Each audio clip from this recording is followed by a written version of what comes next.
अब भी अगर पॉलिटिकल पार्टीज चाहें तो बिहार का इलेक्शंस भी हम दोबारा कराने में सक्षम हैं, पेपर बैलेट से कराने में सक्षम है, मशीनों के चुनाव को रद्द कराने के लिए भी सक्षम है कि चुनाव आयोग मशीनों के जरिए आरएसएस और बीजेपी को फर्जीवाड़ा करके चुनाव जितवाता है। मशीनों के जरिए जवाब देना पड़ेगा। इन सबको अदालत के सामने हम लाएंगे और इनकी चोरियां पकड़वाएंगे। तो वो सबूत जो आपके पास है वो हमें दे दीजिए, तो हम मशीनों में जो गड़बड़ होती है, इन मशीनों से भी अगर चुनाव होते हैं तो उसकी गड़बड़ को कम करने के लिए हम कानूनी कार्रवाई करके गड़बड़ी ज्यादा से ज्यादा हम रोक सकें। हमने 15 दिन का टाइम दिया है पॉलिटिकल पार्टीज को कि वो अब तो कम से कम देश की जनता के प्रति अपनी जिम्मेदारी जो है आरएसएस और बीजेपी को वोट चोरी करके जीतने से रोकने की जो जिम्मेदारी है, इससे भाग नहीं सकती पॉलिटिकल पार्टीज की लीडरशिप। लालू यादव जी के यहां भी स्लीपर सेल्स घुसे हुए अंदर तक। सारी सीटों पे जो इंडिया गठबंधन हारी है उस पे पिटीशंस डालनी है मशीनों की बुनियाद पे, और दूसरी चीज जन आंदोलन करना है।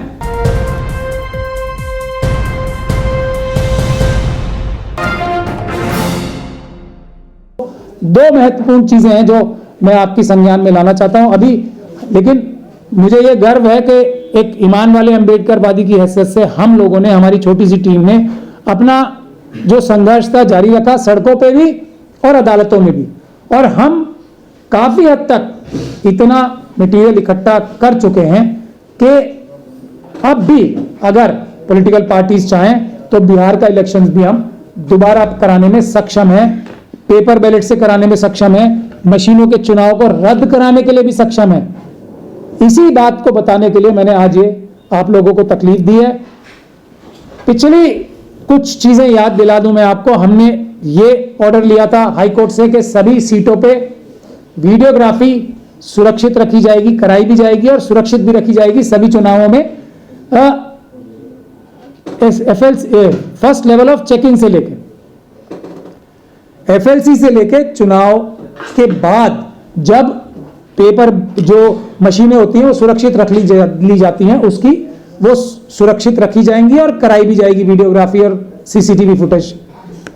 ये ऑर्डर हमने कराया था। फिर पंजाब हरियाणा का भी मैं आपको याद दिला दूं, हमने जब ये ऑर्डर कराया कि 90 की 90 सीटों की पंजाब हरियाणा की हमें वीडियोग्राफी दे दी जाए, तो इससे तो कलई खुल जाएगी ना, सच और झूठ बिल्कुल साफ हो जाएगा। कोई ये वोटर लिस्ट में प्रेजेंटेशन करने से कोई सच और झूठ साबित नहीं हो रहा है। आरएसएस और बीजेपी ने और चुनाव आयोग ने बोल ही दिया कि भाई इसका क्या भरोसा है कि ये जो वोटर लिस्ट में धांधली हुई है उसमें बीजेपी को ही फायदा हुआ, हो सकता है दूसरी पार्टी के लोगों ने भी नकली वोट डाल लिए हो, जाके वोटर लिस्ट में धांधली उन्होंने भी करा ली हो। ये एक बहस का मुद्दा बन जाता है। इसीलिए हमने जनता के कहने पे सटीक मुद्दा ढूंढा हुआ है कि हमें सीसीटीवी फुटेज दो, जनता अपने आप देख लेगी। और असली मुद्दा यही है कि पेपर बैलेट से चुनाव होने चाहिए, ईवीएम से नहीं होने चाहिए। उसके बाद पंजाब एंड हरियाणा का जब ऑर्डर मिल गया हमें हरियाणा असेंबली का, तो सरकार ने कानून बदल दिया। किस चीज को रोकने के लिए कि जनता अपनी आंखों से ना देख ले सबूत। और वो मेरे सबूत नहीं है, चुनाव आयोग के ही सबूत है, उन्हीं की वीडियोग्राफी है। चलिए, हमने फिर भी हार नहीं मानी और आरएसएस और बीजेपी और चुनाव आयोग को जीतने का फिर भी हमसे रास्ता नहीं मिला। दिल्ली हाईकोर्ट में, हमारी तो कई हाईकोर्ट्स में एप्लीकेशन चल रही हैं। महाराष्ट्र में, महाराष्ट्र के चुनाव के लिए तो पीआईएल में कन्वर्ट कर दिया है हाईकोर्ट ने वहां की हमारी इंडिविजुअल एप्लीकेशन को, कि वहां की भी सारी वीडियोग्राफी हमें दे दी जाए। तो इलेक्शन कमीशन ने एक और चाल चली, 45 दिन का कानून बना दिया है कि उसके बाद हम वीडियो डिस्ट्रॉय कर देंगे। कब? अभी मई में 2025 में। यह जनता की नजर में नहीं आया था, ये छुपा के किया उन्होंने। वो कानून पंजाब एंड हरियाणा हाईकोर्ट के बाद हरियाणा की वाली के लिए, हरियाणा की जो वीडियो फुटेज ना देने के लिए तो कानून बदला था पार्लियामेंट में जाके।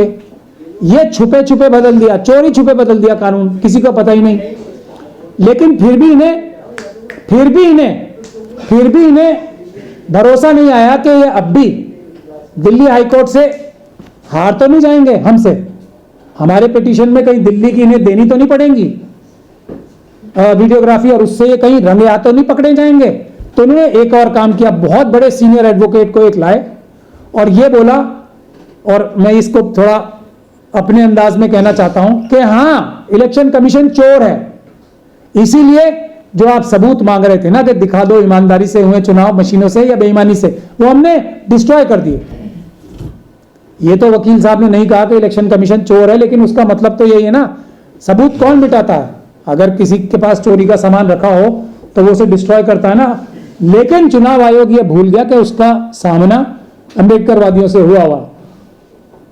हमने उसका भी हमें ही लाभ हुआ, क्योंकि इससे भी वो दिल्ली की भी वीडियोग्राफी रोक नहीं पाएंगे हमसे, उसकी हम कानूनी कार्रवाई कर रहे हैं। लेकिन एक बात तो स्पष्ट हो गई कि एक और अपराध इलेक्शन कमीशन ने कर दिया, और यह अपराध कौन से वाले मुकदमे में हुआ? जो हमने पार्लियामेंट स्ट्रीट में एक कंप्लेंट दी थी आज से चुनाव के तुरंत बाद, लोकसभा के, जो हमने दी थी, आप सब लोगों ने भी कवर की थी। हमने 14 जून को ये जो कंप्लेंट की थी पार्लियामेंट स्ट्रीट पुलिस स्टेशन में, उसमें यही कहा था कि चुनाव आयोग मशीनों के जरिए आरएसएस और बीजेपी को फर्जीवाड़ा करके चुनाव जितवाता है, मशीनों के जरिए। तो उसके लिए अब अमित शाह साहब की पुलिस ने तो कहां ही करना था, ये खुद अपने जो सुपीरियर बॉस हैं उनको थोड़ी अरेस्ट कर लेंगे। तो उसमें हमें फिर अदालत जाना पड़ा था। मजिस्ट्रेट की अदालत से हमारा जो ये एप्लीकेशन थी एफआईआर कराने की, वो डिसमिस हुई थी। डिसमिस होने की वजह जो मेन बड़ी दी गई थी वो ये थी कि पार्लियामेंट स्ट्रीट थाने को ये ताकत नहीं है, और यहाँ के लोकल मजिस्ट्रेट साहब को ये ताकत नहीं है कि वो पूरे देश में जो लोकसभा के चुनाव में 2024 के मशीनों के माध्यम से जो गड़बड़ी हुई है उसके लिए इन्वेस्टिगेशन कर सके। तो वो हमारा केस डिसमिस जो हुआ था उसके खिलाफ हम सेशंस कोर्ट में गए थे। तो कल सेशंस कोर्ट ने जो बात हम आप लोगों से प्रॉमिस करते थे ना, एक दिन इन सबको आके बाबा साहब डॉक्टर भीमराव अंबेडकर के संविधान के तहत बनी हुई अदालतों के सामने, भले ही इन अदालतों में कितनी भी मुश्किलों का सामना करना पड़ रहा है, जवाब देना पड़ेगा। इन सबको अदालत के सामने हम लाएंगे और इनकी चोरियां पकड़वाएंगे। हमने सभी इंडिया गठबंधन की पॉलिटिकल पार्टीज को 3/7/2025 को सभी पार्टीज को यह चिट्ठी लिखी थी कि यह मशीनों के द्वारा आपका चुनाव लूट लिया जाएगा। आपको अगर हमें कुछ सबूत उपलब्ध कराने हैं जो कि आपके पास मौजूद है, हर पॉलिटिकल पार्टी को बुलाया जाता है फर्स्ट लेवल ऑफ चेकिंग के समय से, तो वो सबूत जो आपके पास है वो हमें दे दीजिए। तो हम मशीनों में जो गड़बड़ होती है, इन मशीनों से भी अगर चुनाव होते हैं तो उसकी गड़बड़ को कम करने के लिए हम कानूनी कार्रवाई करके गड़बड़ी ज्यादा से ज्यादा हम रोक सकें, इसके लिए हम कानूनी कार्रवाई कर सकते हैं। किसी पॉलिटिकल पार्टी ने, मैंने इसीलिए आपको दिखाया, लालू जी को भी लेटर लिखा था और राहुल जी को भी, दोनों को लेटर लिखा था, ये दिखा रहा हूं मैं आपको, सब लेफ्ट को भी, सब पॉलिटिकल पार्टीज को, इंडिया गठबंधन की, इतना ही कहा था हमें जो सबूत आपके पास हैं उन सबूतों के बगैर मैं कोर्ट में पिटीशन नहीं लगा सकता, सिर्फ उतना भर कर दें, बाकी हम अपने आप कर लेंगे। तो उन्होंने नहीं किया, अंजाम आप लोगों के सामने है। अब योगेंद्र यादव साहब हैं एक और, जिनको मैं आरएसएस का मेंबर ही मानता हूं, वो हमारे खिलाफ थे, पहले तो साथ थे जब आंदोलन बड़ा था मशीनों का, उसके बाद वो हमारे खिलाफ हो गए। अब क्यों हो गए खिलाफ? क्योंकि मैं उन्हें आरएसएस का मेंबर ही मानता हूं, और एसआईआर में बिल्कुल साफ ही हो गई बात कि वो बड़ी जीत बता के आए थे ना, एसआईआर में हम सुप्रीम कोर्ट से बहुत जीत गए, और उसके बाद नतीजा क्या हुआ? 0 सिफर। अब वो आरफा खानम साहब को एक द वायर के लिए किसी के लिए इंटरव्यू दे रहे थे, तो वो ये कह रहे थे कि 11 वोट की हेरफेर कैसे हो गई। मुझे 40 साल हो गए ये काम करते हुए, मैं मान सकता हूं 5%, 4%, 3% की तो हेराफेरी हो जाए, मुझे समझ में ही नहीं आ रहा कि ये बाकी परसेंटेज जो वोटों की हेराफेरी हुई है वो कहां से हो गई। इतने वोट परसेंटेज बीजेपी के और एनडीए के सहयोगियों के कहां से बढ़ गए, ये मुझे समझ में ही नहीं आ रहा। समझ में सब आ रहा है, उनको अच्छे से पता है, क्योंकि हम लोगों की बातें तो वो सुनते ही है ना। अगर उनको टेक्निकल जानकारी नहीं भी थी तब भी पता था कि ये असली गड़बड़ मशीनों के द्वारा होती है। लेकिन वो खुद ही मशीनों के खिलाफ इंडियन एक्सप्रेस और दूसरे अखबारों में बड़े बड़े आर्टिकल लिख रहे थे, हम सबको बेवकूफ बता रहे थे, और अब कह रहे हैं उनको समझ में नहीं आ रहा। समझ में तो सब 1 मिनट में आ जाएगा। हमारी बात सुन ले कि असली धांधली वहां नहीं होती है, वहां भी कम, दो दूसरे रास्ते वो बताते हैं लोग, दूसरी धांधलियां जो बताते हैं। असली धांधली इधर होती है, जो ना समझ में आने वाली चीज कह के बच जाना चाहते हैं योगेंद्र यादव जी और दूसरे उनके सहयोगी, जो 130 सीटें दे के बच जाना चाहते हैं कि ये 130 तो आनी थी एनडीए की, ये हमें ग्राउंड पे लग रहा था। सब कोरा झूठ है। आज मैं उनको भी, एक और जो आरएसएस के मेंबर है उनका भी देख रहा था मैं, जो ये जन स्वराज पार्टी के प्रशांत किशोर साहब हैं, वो भी बता रहे हैं किसी कॉन्स्टिट्यूंसी में कि भाई जिस नई नई पार्टी का कोई सिंबल नहीं जानता, कुछ नहीं जानता, उसके सिंबल पे इतनी वोटें कैसे पड़ गई। और हम 3 साल से अपना सिंबल बता रहे थे, हमारा सिंबल किसी को याद नहीं रहा। सबको पता है मशीनों से होता है, लेकिन ये सब तो आरएसएस के ही लोग हैं ना। मशीनों की तरफ से ध्यान भटकाना है। तो आज इस ऑर्डर को बताने के लिए जो अभी हुआ है, अभी भी समय बाकी है। बिहार के चुनाव दोबारा हो सकते हैं, मैं कैटेगोरिकली ये कह रहा हूं, लेकिन उसके लिए हमने 15 दिन का टाइम दिया है पॉलिटिकल पार्टीज को कि वो अब तो कम से कम देश की जनता के प्रति अपनी जिम्मेदारी जो है, आरएसएस और बीजेपी को वोट चोरी करके जीतने से रोकने की जो जिम्मेदारी है, इससे भाग नहीं सकती पॉलिटिकल पार्टीज की लीडरशिप। स्लीपर सेल्स का बहाना करके कब तक बचेंगे?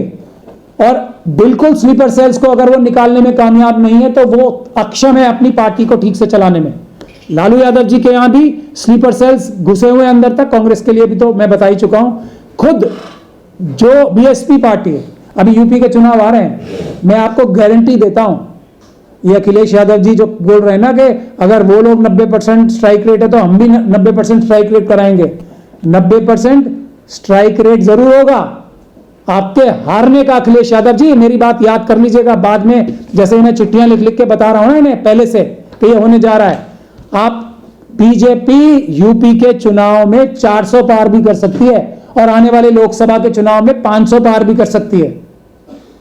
तो अभी भी समझ जाएं, बिहार से हम लोग शुरू करते हैं। अब भी हम चुनाव रद्द कराएंगे मशीनों की बुनियाद पे, लेकिन उसके लिए 2 काम करने हैं। पॉलिटिकल पार्टीज को हमारा साथ देना है, सारी सीटों पे जो इंडिया गठबंधन हारी है उस पे पिटीशंस डालनी है मशीनों की बुनियाद पे, और दूसरी चीज जन आंदोलन करना है। क्योंकि अब देख लीजिए, आप अभी चुनाव आ रहे हैं, अगले साल ही चुनाव आ रहे हैं, और तमिलनाडु में, केरल में चुनाव आ रहे हैं, तो बड़ा आंदोलन करने की आवश्यकता है। और तमिलनाडु, केरल और दूसरी जगह जहां चुनाव आ रहे हैं, उसके बाद बंगाल में आ रहे हैं, हमें मशीनों से चुनाव रोकना ही पड़ेगा, वरना मशीनों को एकदम बेईमानी करने के लायक नहीं छोड़ना पड़ेगा कानूनी तरीके से।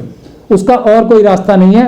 बिहार के लोगों से मैं ये कह रहा हूं कि अगर ये पॉलिटिकल पार्टीज अगर इस लायक नहीं बची हैं कि वो आरएसएस और बीजेपी को रोक सकें, तो हम लोगों को, नागरिकों को तो संविधान बचाना है, लोकतंत्र बचाना है, बिहार और देश बचाना है।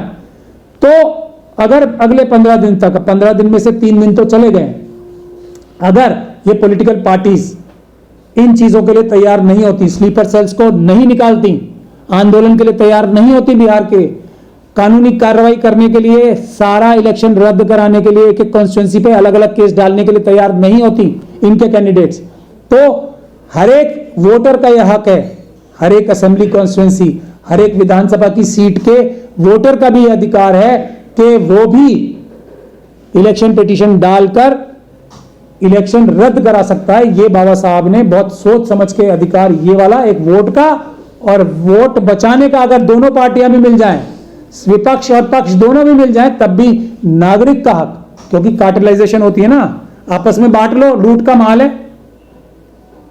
हमें ये सब बोलना पड़ेगा अगर ये स्लीपर सेल्स के खिलाफ कार्रवाई नहीं करेंगी ये पॉलिटिकल पार्टीज।